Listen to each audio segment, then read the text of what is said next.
Hi everybody, Zach here, and welcome to the 18th lesson of this RTS tutorial series. This is the first lesson of the fourth section, where we will be working with units. In this lesson in particular, we'll be setting up our unit master. So that said, fire up your editor, and I'll see you on the other side.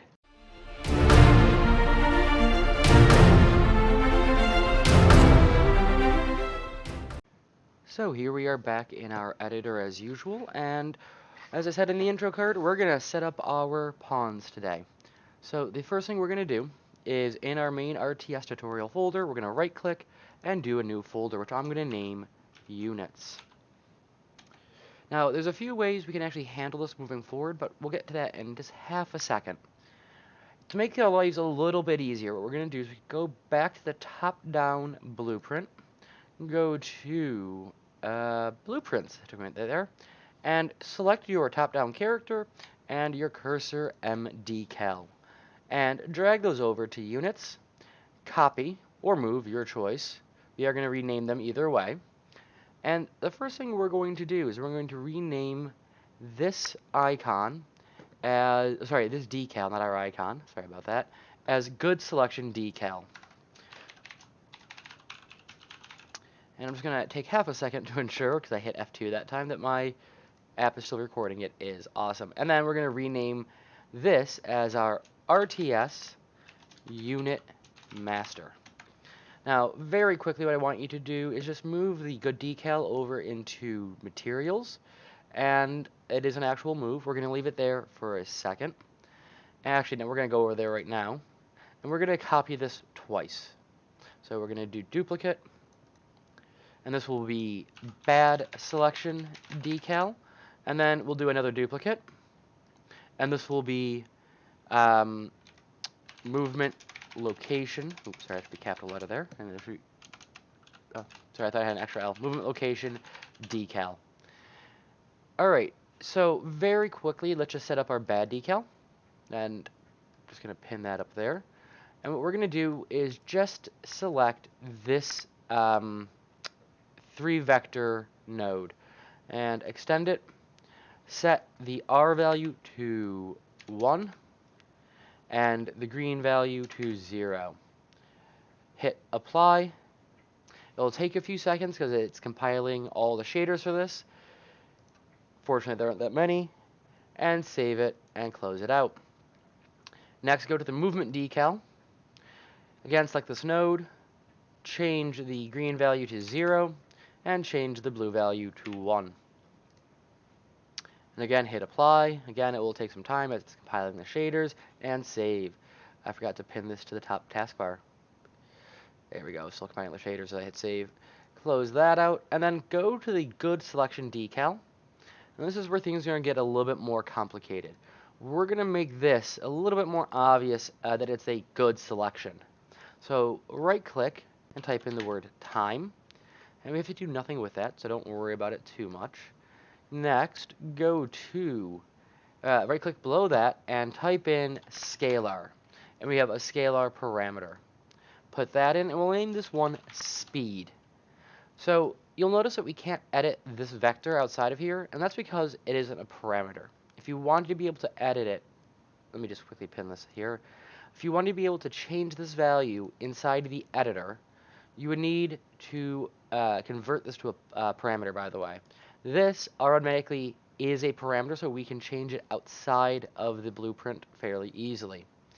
What we're going to do, however, is just set it up now. Ooh, did not mean to do that. We're going to set it to 3.0 as the default value with a slider max of 3.0. The slider min should remain at 0 right now. And we're going to drag off this time pin, and we're going to type in multiply. And we're going to multiply that by the speed. So it's saying, get the time for the movement. This is the speed we want to work at. We're then just going to drag off of this, and we're going to type in linear sine. And there we go. We now have a transition effect that we can put into this. And this is where it gets a bit complicated, and I'll honestly admit that I barely understand how if statements work in graphical nodes, so we're just going to drag off of this and type in if. and it's a math-based if statement. And we're gonna make put a reroute pin in there, and plug the reroute into A is greater than B. Just below our linear sign, we're gonna right-click and type in scalar again. If I can type, sorry. There we go, scalar parameter. And we're gonna name this one fade. And this value will have a default value of 0 with a max value of 1. We're going to plug this one into our B value. We're going to add a reroute in, and we're going to plug that into our A is less than B value. Just going to straighten this out a tiny bit. Finally, what we're going to do is we're going to activate this. What we have now is a sort of function that says, or not function, but a series of nodes that say, make this flash. Make this, change so that it fades and reappears. So to do that, we're going to change the opacity. But as you can see, we're already coming into opacity. You already have opacity data being passed through that makes this decal transparent as I scroll through it the wrong way. So we want to keep that transparency. So while we unselect this opacity, what we're going to do is we're going to drag back off of it and type in add. And before we forget, we're just going to put the opacity add output into, the output from this into the opacity. And then we're going to drag up from the if and plug it into that add. And you'll notice when it's done rendering that we now have a flashing sort of icon there. If I switch over to the plane view, and it takes me a second, there it is, you can see that it's flashing. So when we select our unit, this is the image we'll see, at least under the unit. I don't like when units change color when you select them, so I think this is a better choice. Again, save and apply. If you hit save, it will automatically apply. Close that out, and that sets up our materials. The next bit we need to do is we need to set up our actual unit. So go ahead and open up the unit master. And I'm just going to pin this in here. And I'm going to select everything in here and just delete it. We can say bye-bye to it. Now go to the viewer or viewport. Select the spring arm and the camera. And select the other spring arm and the VR camera. Go ahead and delete it. Select this cursor to world. We're going to name this selected decal. And under decal material, I'm going to search for good selection decal. Put it in there, and you can see it's sort of pulsing there. That's what we want to see. However, we actually don't want to see it when the unit isn't selected, and by default, our units won't be selected. So under rendering, uncheck visible and add hidden in game. We'll change these as the game goes on through other commands. Go ahead and actually duplicate this value and put it as deselected decal. In deselected decal, we're going to put in the bad selection decal. We are going to remove the hidden in game, and we're going to make visible, because that's the default state. We don't have our units selected by default. Okay, so that sets up our unit. Now, to make sure that our unit actually shows up on our map, we need to spawn them in. So the easiest way to do that is to create a sort of cheat function, or a cheat that we'll get rid of as the game goes on, but it's useful for debugging. So if you go into your blueprints, go to your library and open up the function library, we're going to add in a new function. And we're going to call this function set cursor world placement. So the way we're going to spawn the unit in, just to quickly explain, is we're going to have it so the user hits a character, say V, because I'm thinking paste in the unit. And it will paste the unit, or spawn the unit in reality, where the cursor is. However, remember the cursor exists on a 2D plane of our monitor, whereas the world we're looking at is a virtual 3D world. So it needs a sort of reference to where this mouse is in relation to the world. Am I by the tree, or am I several feet in front of the tree, or am I actually really trying to say I'm behind the tree, kind of thing. So this will set that up for us. What we need to do in our inputs is we need to add two input nodes. The first one will be our controller, because we're going to have a reference to our player controller, which will be RTS player controller. Our second one will be the value that we set in our player controller that decides sort of how far our mouse can see in this world. And by see, I mean like, can it see all the way back there, however many thousands of centimeters that might be, or is this really right next to the tree? So that's going to be a float value that we will name, after I put it as float, the sight distance. Excuse me, sorry about that. From there, what we're going to do is we're going to drag off this controller and we're going to convert our mouse location to a world space. So this is saying, pretend the mouse is on the actual virtual world we are playing in. So from there, what we're going to do is we're going to drag off this world direction and we are going to do a multiply. And this will be a vector times float. So clearly, if it's a float, we're going to plug that sight distance in. And in fact, that's exactly what we are going to do. I'm just going to put a reroute node in so it come on, there we go. So it looks a bit prettier. Off of world location, we are going to add a vector plus a vector.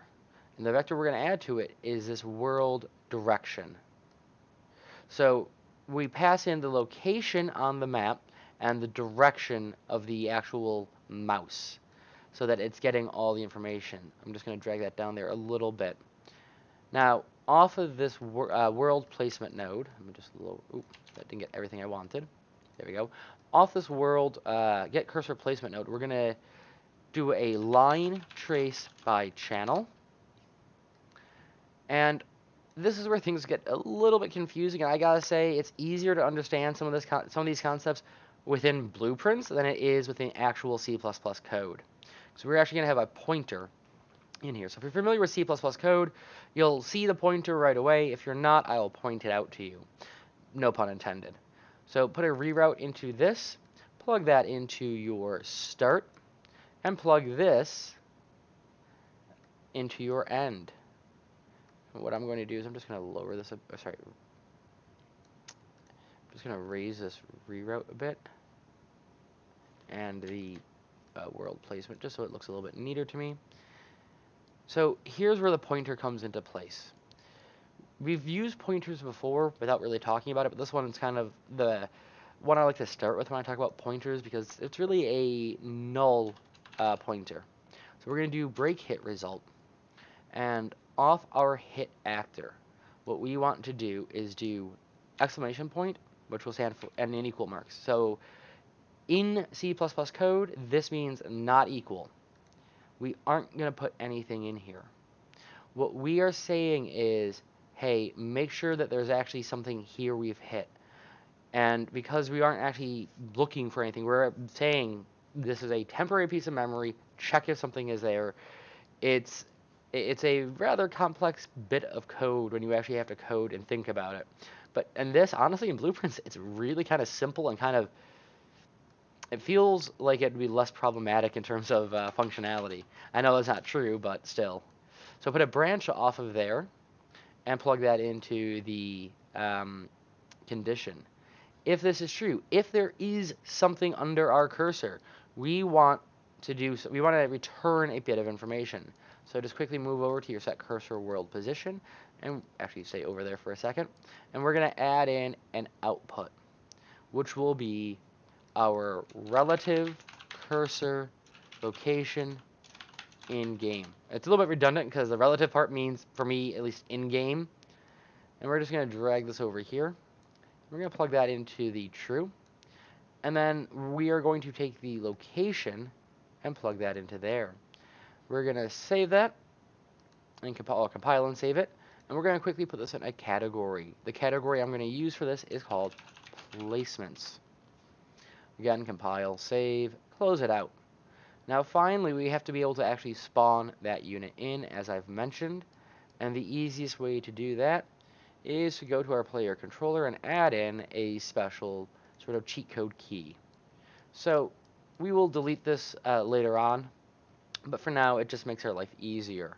So right click somewhere, type in keyboard, keyboard event, and if you type in the full word, you'll get a list of these that is.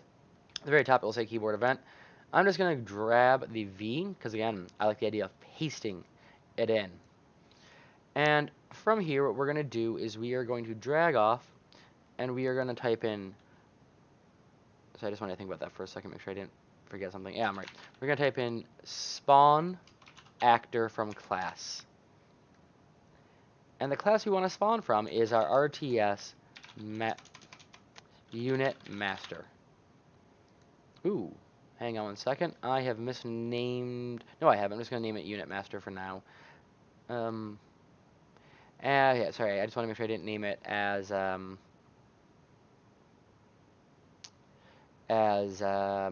unit master BP or something.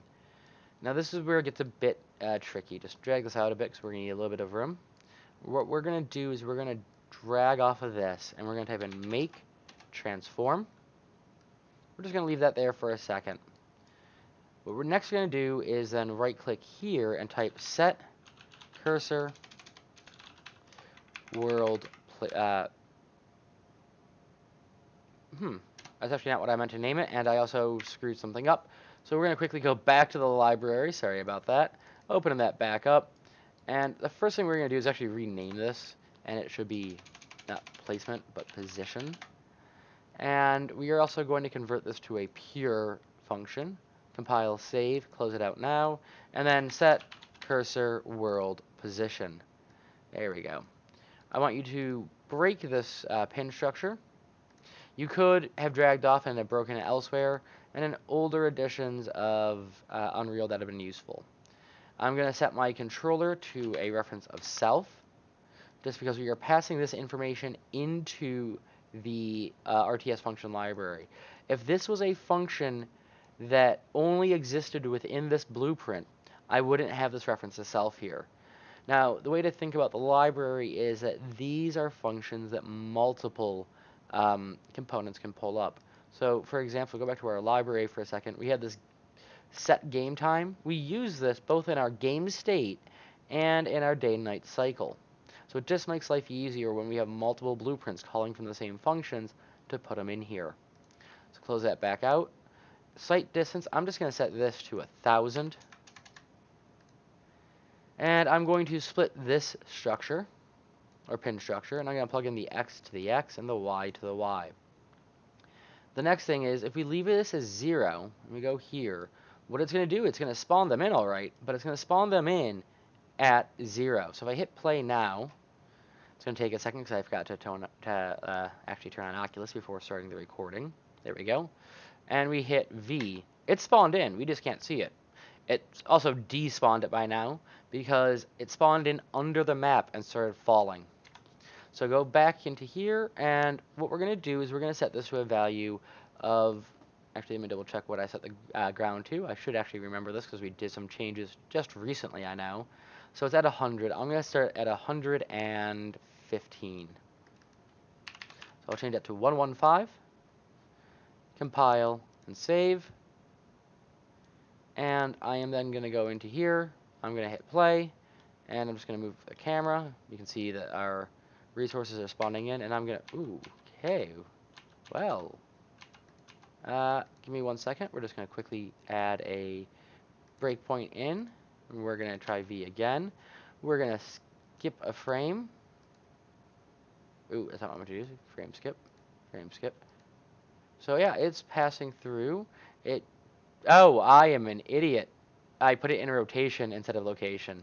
Sorry about that. Just quickly change that out. Put this to 115. Compile, save, and let's hit play again. Let's move there, and however, let's also remove this breakpoint. So we'll hit resume. I'm not sure I just saw falling past the screen there. Disable breakpoint. Hit V. Huh. Alrighty, so I might not like the 115. We'll cancel that. We will set this to 150 instead. And let's just try that one more time. Hit play. Right. Interesting. Gonna up this to 10,000 just to see if that helps. That's what it is in my test file. Hit compile and save. There we go. Sorry. And as you can see, we can spawn in a whole bunch of them now. It isn't spawning in there because I am in something that's invalid. But as you can see, I can spawn out pretty far. I can keep spawning these all day. So, there we have it. We can now spawn in our units.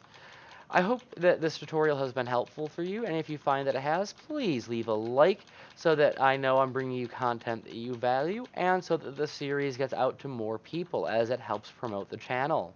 And as always, if you have anything you want to see in this section or anything in this series, oh yeah, also do note it does mess with the spawner a tiny bit. It will cause the trees to spawn weirdly. Let's see if we can mess with the rocks. Sorry about that. But if there's anything you'd like to see in this series, please let me know down in the comments below or on Twitter or on Reddit. And make sure to hit that subscribe and notify icon so you know when the next tutorial is out, in which case we'll be adding the stats and variables related to these units. And as always, I hope to see you in the next lesson, and I hope that you have a wonderful day.